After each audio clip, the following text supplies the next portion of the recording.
What is going on, everybody? Welcome to Brews and Board Games. I hope everybody is having a fantastic day. Got a little preview here for you. This is going to be for a game called Magical Friends and How to Summon Them. Now, this isn't usually a game that I would cover here on this channel, but the designer of the game, Clemens Luger, reached out to me and said, Andrew, I want you to try my game. So I spoke with him. I said, okay, send me the game. I'll let you know what I think about it. Sent me the game. I played a bunch of games with my wife and stepson and a 2-player game with just my wife. And overall, I've had a pretty fun time with this. This is a light to medium weight game for 2 to 4 players. But before we get into the game any further, I do just want to mention this is just a prototype. So anything that you see here, any pictures, anything that I talk about is subject to change. So just keep that in mind. But with that out of the way, let's just talk about this game. So this, like I said, this is a light to medium weight game for 2 to 4 players. And the object of the game is you are playing as a wizard. And the Midsummer Festival is coming up. And whoever brings the most friends gets a prize. So us as wizards, we're conjuring up these friends and to try to get the most to the tavern at the end of 8 rounds. Now, during those 8 rounds, there is going to be chaos. We're going to be trying to sabotage the other players. There's going to be magical abilities, slaying monsters. Some tiles on the board are going to flip to become completely different places and everything in between. Now, first, you have to determine who is going to go first. Every player is going to have a deck of artifact cards. These cards are going to have a few different things on them. Whoever plays the highest artifact card is going to go first. There are also other symbols on here, such as wands, which are going to allow you to perform some magical abilities, and feat symbols, which is going to act as a bonus movement for the friends that you summon. Now, after that has been determined and it is your turn, you are going to look to this board of the available options of friends that you can summon this round. Now, for a 3-player game, we have 3 options available, and there is also a preview section to show us what is coming next. Now, on your turn, it's simple. You just choose one of those available cards, put it next to your spot, and then you want to find the number standee that correlates with your card.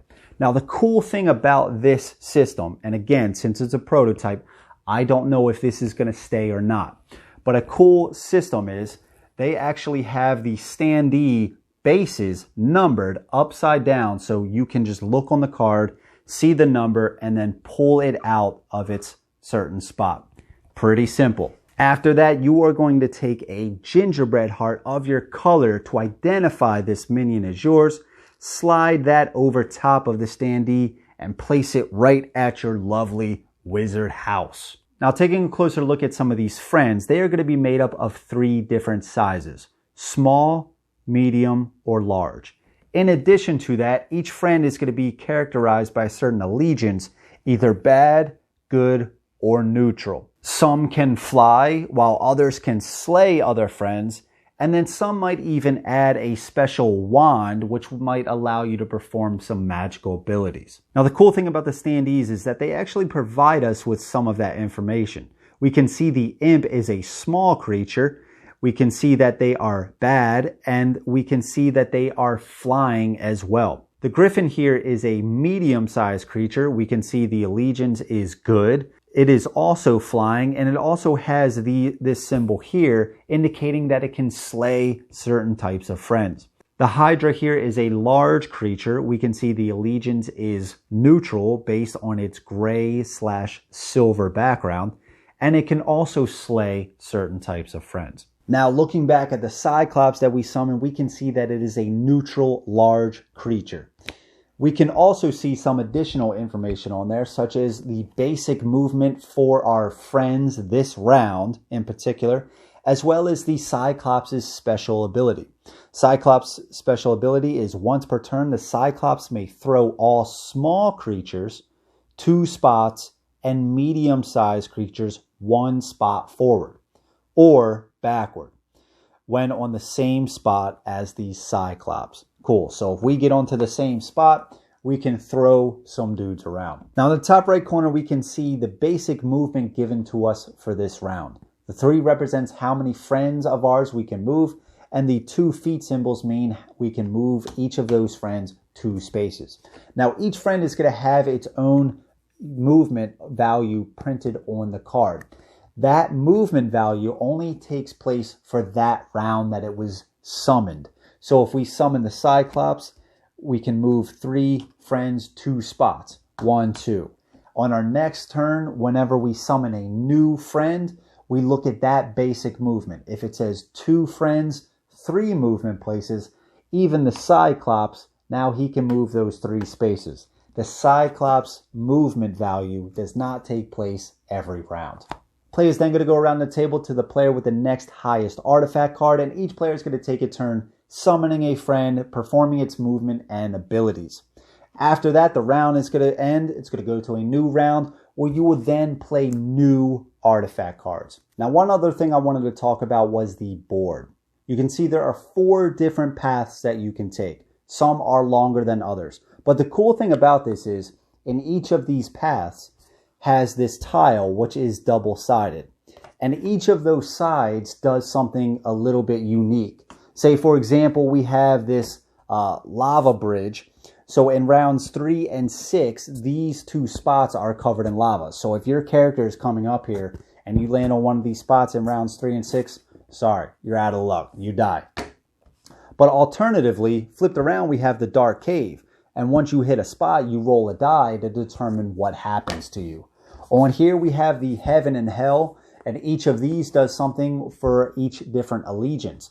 The heaven will do something good for the good allegiance friends, and the hell will do something for the bad allegiance friends. Then you have this fairy path and market trail, each spot doing something slightly unique. And then finally you have this workshop and portal sides. The workshop is pretty cool because you can get something called a catapult, and that can go around the board basically acting as a friend.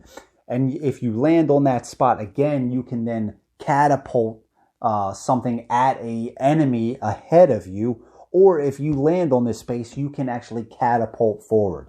So each of the spaces does something slightly unique, and you can play with different sides each game. All right, so like I was saying, we had a decent amount of fun with this one. And I think it's because it's on that lighter side of game. But it also has some pretty cool things that you can pull off. The games that I usually tend to gravitate toward is that medium to, dipping into the heavy side. But occasionally, and I do have some lighter games, I do like to get those out. And especially with the family, sometimes, I have to, instead of me wanting to explain some rules, sometimes you just want to get out kind of a lighter, easier type game. I mean, the object is basically just getting your standee or your friend to travel in these circle spaces to just get to the tavern. And you have 4 different paths that you can take. Now, the fun and the chaos really comes in by the friend's unique abilities. Each friend does something slightly different. For example, we have the Hydra here. It says, once per turn, the Hydra poisons every creature on the spot he moves on. So if he's just moving down the path and he's traveling all over these enemy friends, then he can poison every creature that he lands on, as well as following spots afterwards. We have the skeleton who says, when summoned, you get 2 skeletons. So you get to bring 2 skeletons on the board. The dragon, it adds 2 wands, which is going to allow you to create magic, flying. And it has magic of 4, which means you need 4 wands. So the dragon is giving you 2 wands, so you just need to acquire 2 more. But it says once per turn, the dragon can slay every creature he moves on, as well as the following spot afterwards. Now, poison is different from slaying. A creature can be poisoned once. Then you would take this gingerbread thing, turn it around to indicate that you're poisoned. If you were to get poisoned again, now that creature has been slain. Or if the creature just gets slain immediately, then they're just dead. They don't flip that around. They don't get 2 hits, basically. So the dragon can just slay them, no questions asked. Or the unicorn, it provides a wand, and it has a magic of 2, so you need 2 wands. Once per turn, slay an evil creature within 1 range distance from the unicorn. So each is going to do something a little bit different. So when you're trying to choose these cards and you get them onto the board, you're going to need to pay attention to what your abilities do. And then maybe you want to choose different paths to go down so you can actually go and slay those creatures. Now, the cool thing about slaying the creatures is when you do, let's say you would slay the Cyclops, you get this token and you put it on your board. At the end of the game, whoever has the most trophies, which they're calling this trophies, gets basically says they get an additional friend that went to the tavern. So you want the most trophies to get that additional friend. And since every friend has its own unique abilities, once the board starts filling up with all of these units, the board just starts to become chaos because everybody's doing something slightly different movement, different abilities, so on and so forth. People are just getting slain left and right. Now, in addition to that, multiple friends can take up the same space. So it's not just one friend for one space. So you can just have a ton of different units on the same spot doing different things. And a few games were like that. It was just chaos all around. There was just, especially towards the end, there was just a bunch of friends all on the board. And it's like, okay, well, this guy moves here and then here, and maybe he slayed that one friend, but then no, it's like the one says, no, I can't die on this certain space, so on and so forth. So there's a lot going on and it just becomes chaotic. In addition to the unique things that the board does, each game can feel drastically different. Now, one thing I really like that it took me on my second game halfway through is the standees. At first, the game can kind of feel overloading because there's a lot of different friends. There's actually 40 different types of friends. So, and each with its own unique ability, when you start getting like 2, 3, 4, 5 cards here, you have to remember all of those abilities as well as maybe trying to remember some of the other characters, other players, I should say. And it starts to become a lot to remember. Now, what really helps is the standee models. Having those different size for the small, medium, and large, as well as indicating who can slay based on the spears on top and who is flying, as well as the allegiance being red, gold, or silver. It really starts to help when you read your card and it says, okay, once per turn, the Cyclops may throw all small creatures. Okay, you look at your Cyclops and then you can easily determine where the small creatures are, or even the medium-sized and large sizes. So I really like that feature of just being able to look at the board and determine, hey, this is the size, allegiance, flying, slaying, so on and so forth. I also do like the artifact card play. At the beginning of the round, to determine who draws first, you play the artifact card. Now, the higher the card, the better chance that you're going to be able to go first, because the highest card out of anybody who plays gets to go first. But they usually don't have any bonus on the card. The lower cards, like say the 1, 2, 3, so on and so forth, they have a better bonus on the card. So the number 1 card might have 3 additional bonus movement. So if you're able to do your basic movement, then you can use these 3 bonus movement on one of your friends. And that's pretty cool. But you are going to go last because you played a number 1. And it's also cool because nobody else can play that same number card. And you don't get these back. Once you play it, it's over. You have to choose different cards for the remainder of the game. And for some reason, at first I was like, okay, whatever. It just gives me, this. But once you start to learn the game more and you go, okay, there's this friend available, right? He has a magic spell, right? But I don't have any wands to be able to perform that ability. Well, if I play a number 7, that's going to give me a wand for this round. So maybe I only needed 1 more to do that 2 magic ability, stuff like that. Now, one thing I did want to say about the storage, and obviously knowing it's a prototype, I don't know if this storage system is going to change. And I am a huge proponent of getting the games to the table faster. So any sort of storage solution to help out with that, I welcome. And you guys might notice in some of my playthroughs, my usual go-to solution is just to get like a tackle box, put all the tokens in there so you can just take out what you need, take the tackle box out and open it up. Now the cool thing about this is you have all of these face up. So you can see all the numbers. Okay, you draft the Cyclops friend. So you look at number 4. All right, so you find number 4, you pull that out. There you go, there's your standee. Now the only downside with this is a few times I have went to pull these out and one of the ends got stuck underneath of this storage tray. And that actually fell off, so I actually had to pull this whole thing out to just get to the bottom to get that standee out. Now, it didn't happen that often, but it did happen. So it's just one thing to point out.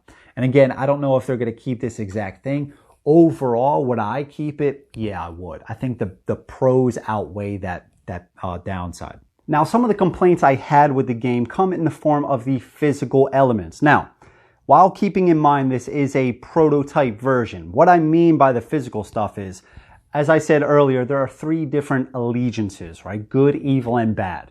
Well, some of the good symbols, or colors I should say, like this mermaid here is a solid yellow. Can easily tell what this is.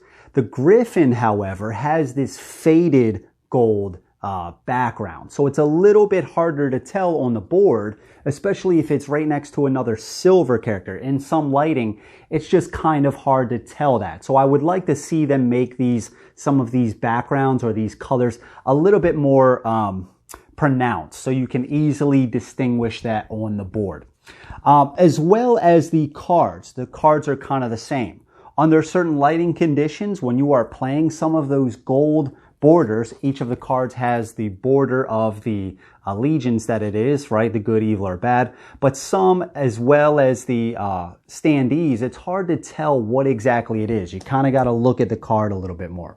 So that being said, I did reach out to the designer, Clemens Luger, and I said, hey, are there going to be any changes to the actual production copy? And he did respond, says, yes, there are a lot of changes to the standees, to the boards, the cards, etc. So I don't know exactly what that is, but that is one of the complaints that I had for the game, and it sounds like that is being addressed. Now, the other complaint that I had came in the form of these gingerbread hearts.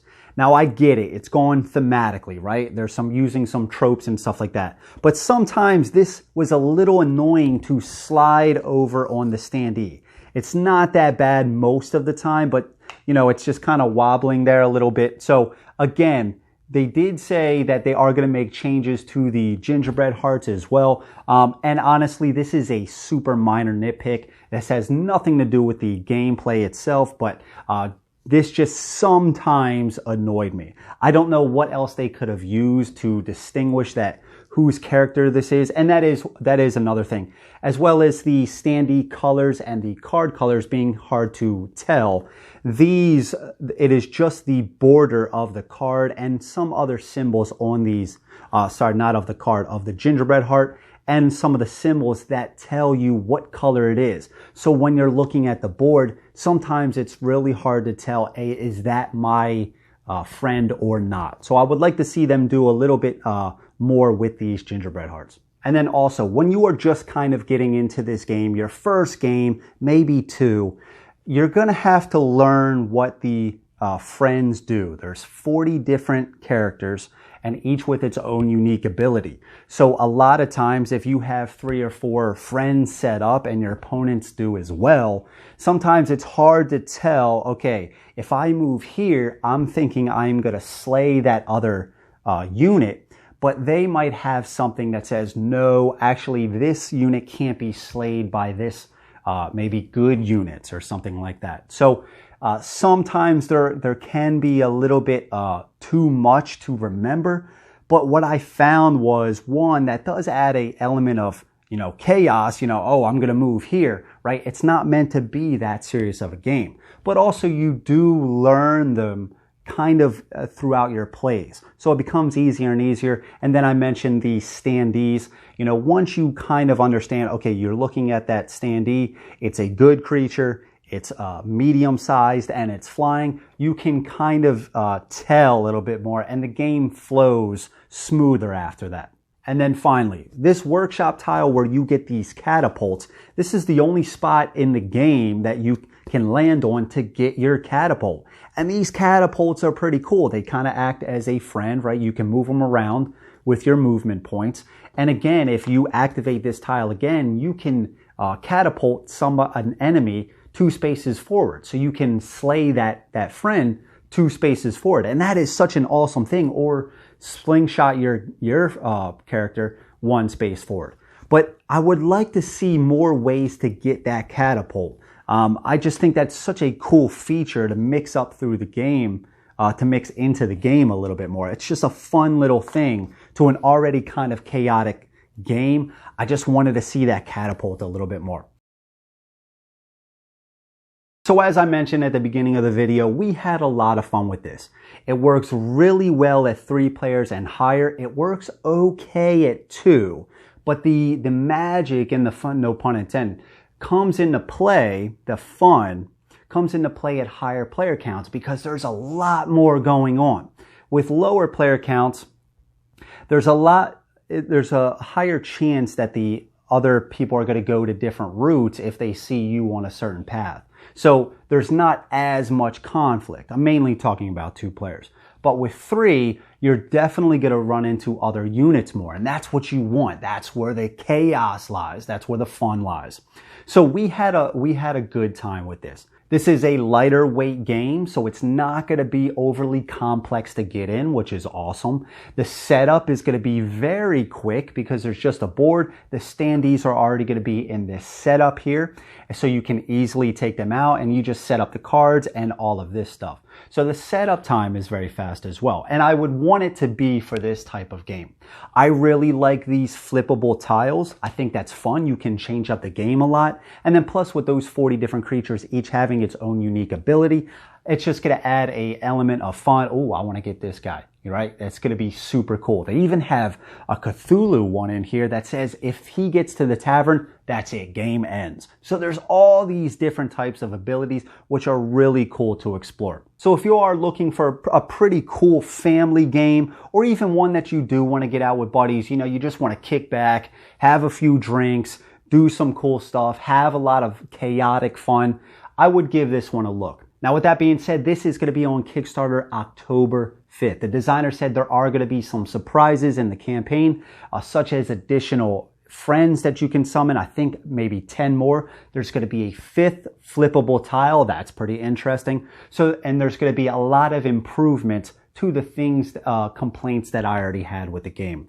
So with that being said, a fun little game. I'm definitely going to try to bring this out for some family time, and we just had a blast with it. So if you are interested, I will put a link to the campaign page below. Be sure to visit that page, give it a follow if you are at all interested. So with that being said, I want to thank you guys for watching. I hope you enjoyed the video, and if you have any questions, please feel free to ask them in the comments below. I will get right back to you. So that is going to be it for the video. This is Magical Friends and how to summon them. I want to thank you guys for watching. And until next time, grab some brews, play some games. I'll catch you guys later. All right, take care.